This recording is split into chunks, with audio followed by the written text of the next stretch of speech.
Welcome to Shatter. Help me reach 5,000 subscribers. Support the video with a like and leave your thoughts in the comments. I still remember the way she looked at me that first night of our honeymoon, like I'd suddenly become optional. We had just checked into the resort, still wearing the polite smiles from the wedding weekend, still pretending we were stepping into something sacred. She placed her phone on the nightstand, lit one of those tiny Bath and Body Works travel candles she packed from Target for ambience, and said the sentence that hollowed out my chest in one clean cut. She said we should sleep in separate beds. She said she wanted space, even though we were supposed to be celebrating the one moment in life where two people finally erased distance. She didn't raise her voice, didn't flinch, didn't even look guilty. Just said it and turned away, sipping her Starbucks iced drink like she was unwinding after work. I didn't argue.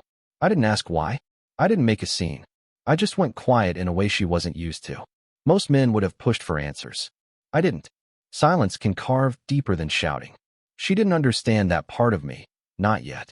The room felt divided by an invisible line after that. She lay on her bed scrolling, the blue glow flickering across her face while I watched a random documentary on Hulu, pretending to care about it. Every time I glanced over, she tilted her phone away, like hiding a secret she'd already given too much oxygen to. I'd been noticing that for months, long before the vows, long before the rehearsed I do. Little moments where she'd smile at messages she never explained, where she'd step outside to take a call, where she'd buy things on Amazon that were never addressed to me or meant for me. I thought it was stress. I thought it was SMM work or her influencer clients, or something harmless.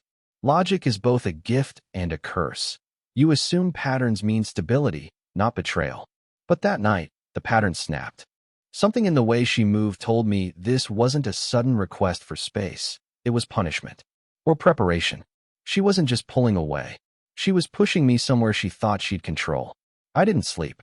I lay there in the dark, listening to her soft laughter at something on her phone. At one point she slipped into the bathroom, and I watched the shadow under the door as she whispered to someone.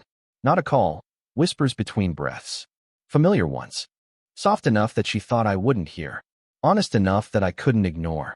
That was the moment I finally understood what my gut had been trying to tell me for weeks. She didn't bring a husband on this honeymoon. She brought a placeholder. A convenience. A man who would ask fewer questions than the one she'd really been thinking about. When dawn came, she was still asleep, curled away from me like we were strangers. I walked to the window, watched the light hit the parking lot, and made the first real decision of my marriage. Our Toyota Camry was parked near the exit, still dusty from the flight and the grocery stop we made before arriving. I stared at it for a long time. That was the first moment I knew I wasn't staying. The strange thing about betrayal is how quickly the smallest detail becomes a signal. The next morning, when she finally stirred, she didn't even notice the way I was already dressed, sitting at the edge of my bed, watching the room like a man measuring exits. She reached for her phone before she reached for me. Her thumb moved fast, checking notifications she clearly expected. When she realized I was awake, she put on that soft, practiced smile she used on clients. The kind that said everything was fine as long as she controlled the framing. She said she'd slept badly, that the beds were too firm, that she needed her Starbucks to reset her head. It sounded rehearsed, like she was giving the universe a script it had to follow. I nodded. I didn't argue. I didn't meet her halfway. I just watched her pack her little travel pouch of Bath and Body Works sprays, spritzing them around the room like she was cleansing guilt with glitter. She was humming, too lightly, too forced. Anyone else might have believed she was just tired. But I'd been studying her rhythms for years. Something in her eyes kept flicking toward the door, as if she was waiting for a message she didn't want me to hear. She asked what I wanted to do that day. I told her I needed a walk. That was all. No explanation, no warmth. Her face twitched, nearly impossible to catch, but I saw it. She wasn't used to me being unreadable. I'd spent most of our relationship translating myself for her, making everything easier, gentler, predictable. That morning, I gave her nothing. The silence between us had weight now. She just didn't understand what it meant yet. I stepped out into the hallway, and for a moment, I waited. I expected her to follow, to ask what was wrong, to demand clarity the way she used to demand reassurance. But she stayed inside the room, and through the thin hotel door, I heard her phone buzz, then buzz again. The timing was too sharp, too precise. Secrets have a particular rhythm once you learn to hear them. Downstairs, the lobby was almost empty. The early sun made the parking lot glow, and there it was, the Toyota Camry, waiting like the last neutral witness to a story I hadn't chosen to enter. I walked toward it slowly, hands in my pockets, and for the first time since the wedding, my breathing felt steady. I didn't feel anger, not even heartbreak, just clarity, clean and cold. Inside the car, her scent still lingered from the airport ride. Something from Target she sprayed on herself when she wanted to feel put together. It didn't hit me the way she probably hoped. It just reminded me how much of our life together had been curated, not shared. I sat there, letting the engine idle, and realized I didn't owe her a single explanation. Not a message, not a confrontation, not a scene. She had brought distance into our honeymoon. I was just about to show her what real distance felt like. I didn't leave the resort immediately. I wanted to see one thing first, how she behaved when she thought I was just taking a morning walk. So I parked the car at the far edge of the lot, where palm shadows covered most of the asphalt, and waited. The resort lobby had wide glass doors, and from where I sat, I could see anyone coming or going if I watched long enough. The engine was off, the keys in my hand, the silence exact. That's the thing about being an analyst. You learn to sit with numbers, with data, with stillness. You learn to wait for patterns to reveal themselves. 15 minutes passed before she appeared. She stepped into the lobby with her hair tied loosely, wearing the same casual travel dress she'd worn on the flight. She had her phone pressed to her ear, and even at a distance, I could see the tension in her posture. She wasn't calling me. She wasn't looking for me. She wasn't even pretending to. She was calling someone else, and the way her shoulders softened told me she was calling someone familiar, someone safe to her. Someone who mattered more than the husband who supposedly shared her honeymoon suite. She paced near the seating area, voice low, face angled away from staff. She didn't look panicked. She looked aligned, like she'd been waiting for this moment to step into a different script entirely. At one point, she laughed, quiet, but too warm, too intimate for someone who had asked her brand new husband to sleep in a separate bed. Then she adjusted the strap of her purse and pulled out the small Target notebook she carried everywhere. She flipped through pages like she was checking something. A detail, a schedule, a plan. That hit deeper than anything she could have said out loud.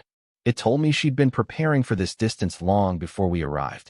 She ordered something at the small cafe counter, waited, and received her Starbucks cup with her usual extra foam customization. Then she leaned against the counter, scrolling through her Amazon orders with the distracted ease of someone reviewing habits, not mistakes. I wondered how many of those packages she hid before the wedding, how many weren't meant for me at all. I stayed in the car, unseen, watching the truth unfold without needing to confront her. She didn't check our room. She didn't ask the front desk if I'd left early. She didn't even glance toward the parking lot. She just walked back to the elevator, coffee in hand, phone pressed against her thigh. Her expression unusually bright for someone whose husband had supposedly slipped away for hours. That was the confirmation I needed. She wanted space.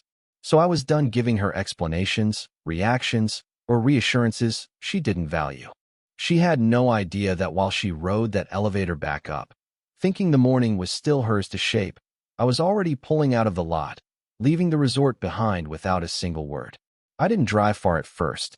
Just far enough that the resort disappeared behind a curve in the road, swallowed by palm trees and quiet. I pulled the car into a small overlook that faced the water, killed the engine, and let the silence close around me. It was strange how quickly peace followed once I stopped pretending I needed to stay. The ocean wasn't loud. The wind wasn't dramatic. Nothing about the moment felt cinematic. It was just still. And for the first time since the wedding, I felt like I could breathe without calculating what she might think of each exhale. I checked my phone, not to call her, but to see the pattern of her notifications. Nothing from her. No missed calls. No messages. No "where are you?" or "are you okay?" She hadn't noticed I'd disappeared. Or worse, she noticed and didn't care. Both options told the same truth. I turned the phone off completely. Then I slipped my card into my wallet and tucked them into the glove compartment. A clean break needs clean silence. No half steps, no breadcrumbs leading back. She had built her comfort around the idea that I would always circle back to her, always soften, always negotiate. She didn't know the version of me who chose clarity over closeness. After sitting with that quiet for a while, I started driving again. No plan, no destination, just the road and the car and the widening gap between us.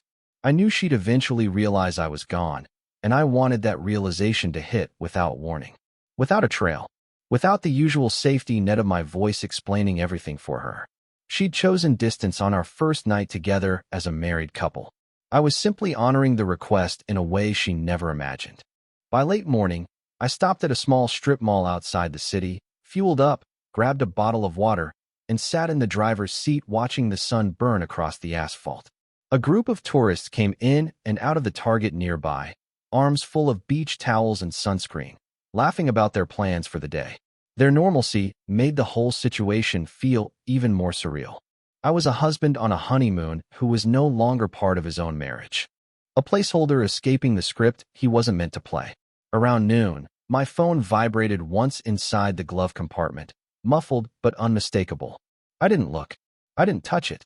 I just watched the light hit the windshield and waited for the buzzing to stop. Eventually, it did. That was the moment I knew she'd found the empty room, the open door, the missing suitcase. And for the first time since the vows, she'd have to face a silence that didn't answer back. I didn't check the phone for hours.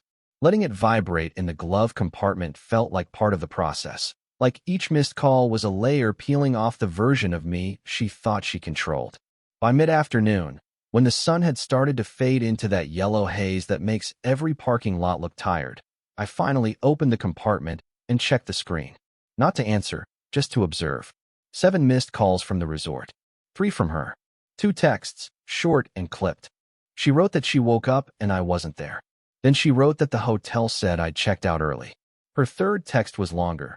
Something about being confused, something about talking like adults, something about, please just tell me where you are. Not once did she ask if I was okay. She asked only for control.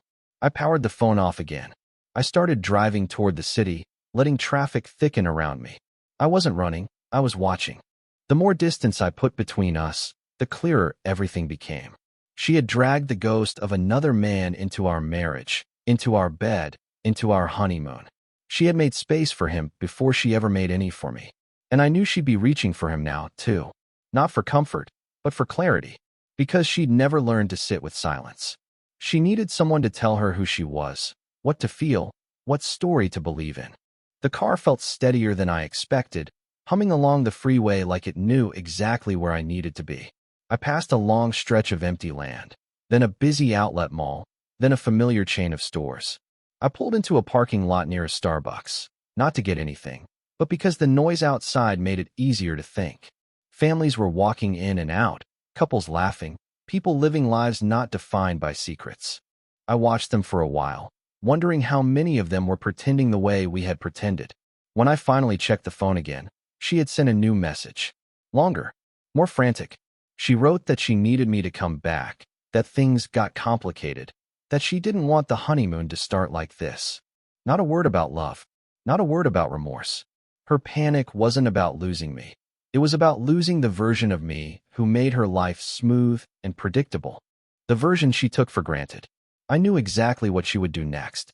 She'd search the room again, check every drawer, replay the night in her head. She'd look at the Starbucks lid she left on the counter, at the Target travel candle burned halfway down, and she'd realize none of it meant anything anymore. She'd smell the Bath and Body Works spray she'd used to make the room feel warm and remember how I didn't even turn my head when she applied it. She'd start to understand what real absence felt like, and she'd know, for the first time, that she wasn't the one deciding the distance anymore. By early evening, the city lights were starting to flicker on, and I found myself parked outside a small beachfront viewpoint, the kind tourists stop at for photos. I wasn't hiding. I wasn't running. I was watching the world move without me for a moment, letting everything settle the way numbers settle on a spreadsheet when you stop forcing patterns onto them. The waves rolled in slow, predictable lines, and something about that steadiness made the silence inside the car feel almost comfortable. Then the phone buzzed again. Not a call, just a new notification lighting the screen before it dimmed. I didn't need to pick it up to guess what it was. She'd reached the stage of panic where logic starts collapsing. The stage where she'd check the hallways, ask the front desk again, maybe even ask staff if they'd seen me leave. People like her don't worry about the person, they worry about the narrative. When it kept buzzing every few minutes, I finally turned the screen toward myself. She had sent long messages now, messages with frayed edges. She wrote that she didn't understand what was happening, that she never meant to make things weird, that she felt blindsided. Then she tried a softer angle, telling me she was scared, asking if I was safe. But the words felt distant, like she was borrowing someone else's sincerity. The truth wasn't in the texts. The truth was in the silence that followed them. I knew she'd talk to someone next, and not someone neutral.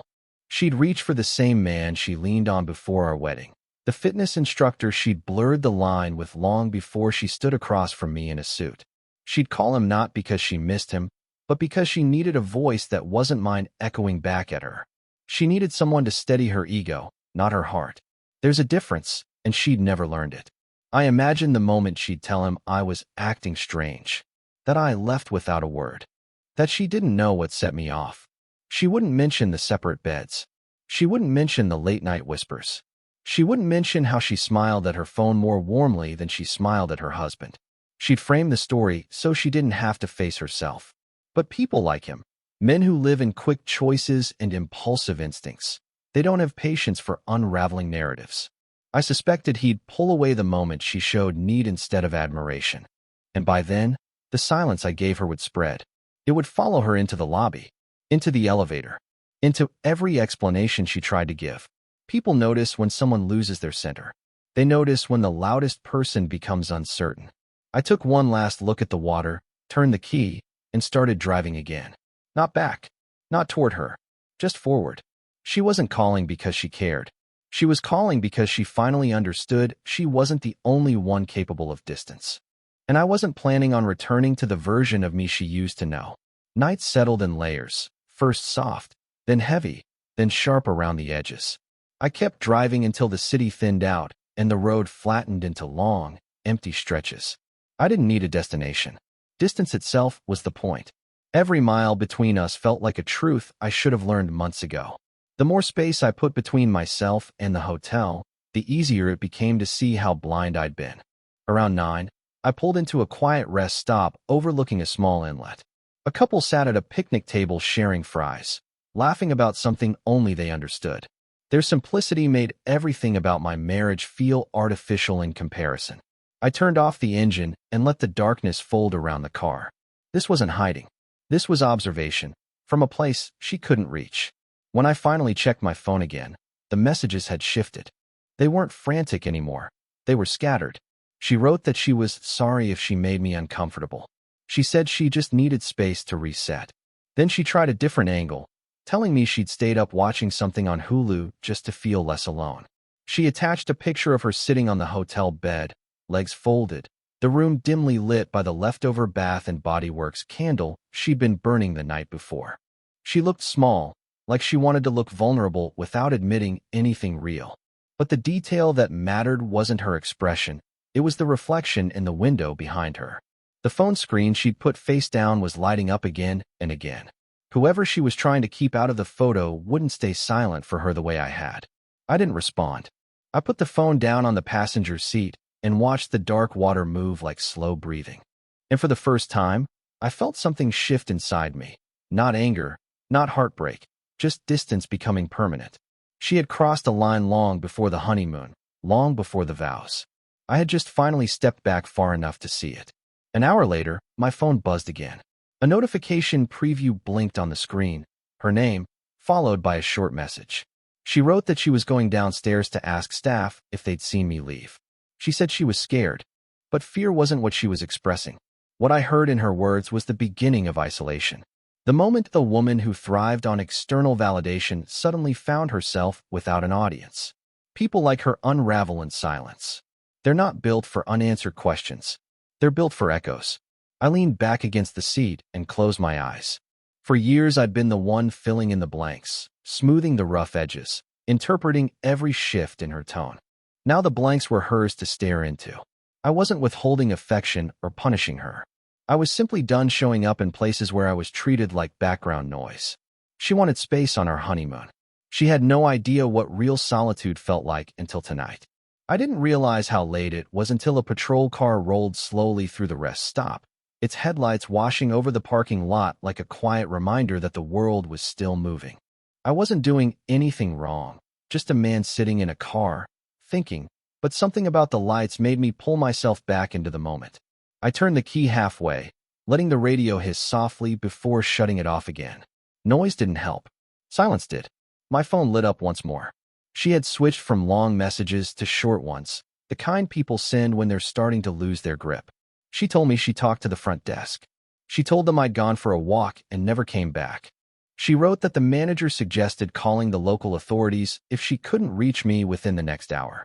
She added that she didn't want to cause embarrassment for both of us. Even in panic, she was still thinking about optics. That line told me everything. I finally picked up the phone, not to respond, but to scroll backward through her older messages.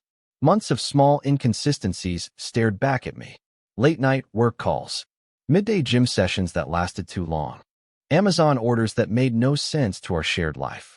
I remembered the day I found a brand new set of men's workout bands in her car, still in plastic.